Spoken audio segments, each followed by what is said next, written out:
everyone, welcome back to my channel where I help people with insomnia who have tried absolutely everything and feel like nothing is working to be able to get the sleep that they need. Now in today's video, I'm going to be talking about ways to get to bed earlier, to be able to fall asleep earlier, because I know what it's like to be awake all night, see the sun rise, and still be wide awake. Now, in today's video, it's going to be more towards people with insomnia, but even if you don't have insomnia, some of these tips can help transform your sleep and improve your relationship with sleep. So let's go ahead and get started with my first tip, which is to create a sleep window. So basically what you do is you take what time you want to wake up every day. Try to keep a consistent wake up time, but not a consistent bedtime. And I'm going to talk more about this. So you choose your wake up time. Let's say it's 6 a.m. So subtract 8 hours, which is 10 p.m. Now, 10 p.m. is not your bedtime. No, 10 p.m. is going to be when you remove the clocks. You're not allowed to check the time. You're not allowed to look at the time.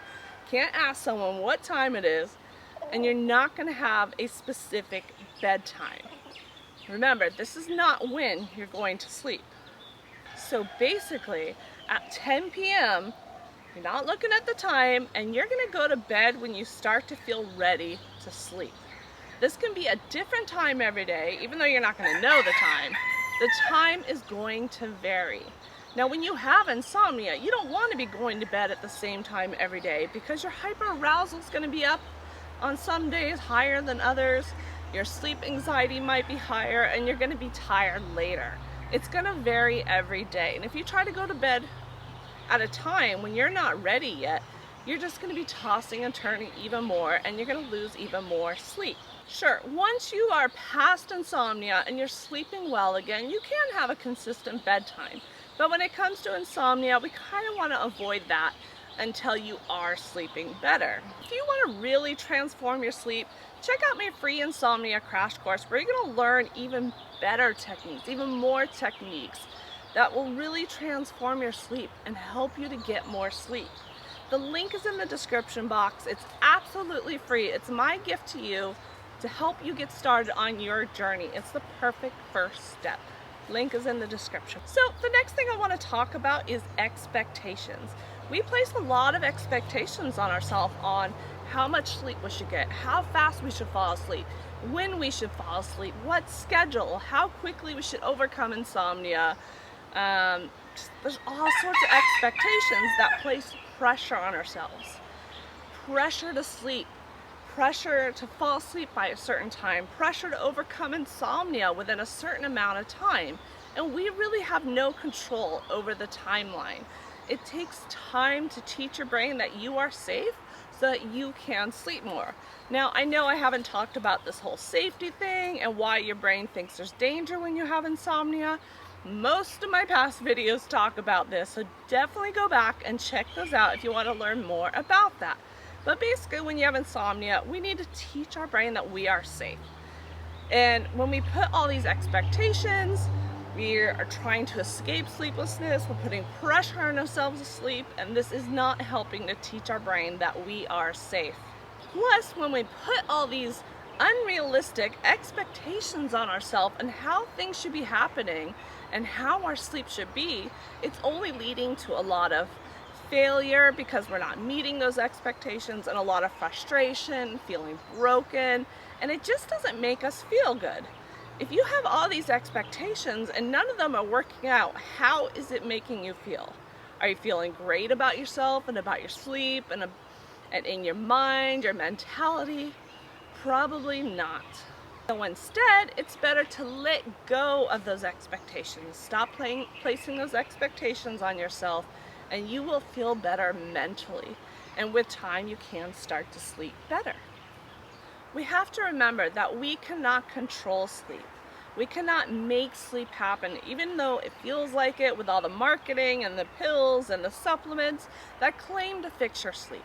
Sleep is a passive process. We can't actually control it. The more you can get to a place of allowing the sleeplessness to happen, allowing the anxiety to happen, and not resisting it, the better off you're going to be. And this is not giving up and just saying, well, I have insomnia, I'm going to be like this forever. It's not resisting it. The more you resist it, the more anxious you get, the more you're showing your brain that you are fearing something. That's the entire point. We need to let go of that fear and trying to escape sleeplessness. That is what's going to teach your brain that you are safe so that you can overcome insomnia with time. So something else that I really wanted to bring up in this video is, do you ever fall asleep just before your alarm or when the morning's there and you're kind of like, I'm not going to get any sleep tonight. I'm just going to have to start the day and go with no sleep, and the next thing you notice, you are asleep. There is a reason for this, and this is very common. This was me, because I would watch the sun rise and I would see that my alarm's going to go off soon. I'm going to have to get ready for work. Next thing I know, I'm asleep. Do you know why this happens? Because once you do, this is going to really help you understand how to get more sleep, how to apply what you learn from this to the rest of the night so that you can get better sleep. You can sleep more. You can fall asleep sooner instead of just before the alarm. You ready for it? There's no pressure. You've already given up trying to sleep. You give up. You surrendered. And then all of a sudden you slept.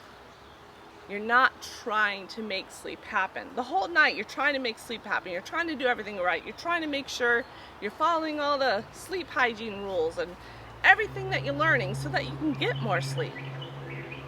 Until it's almost time to wake up and you give up and you fall asleep. There is so much that we can learn from that to apply to the rest of the night.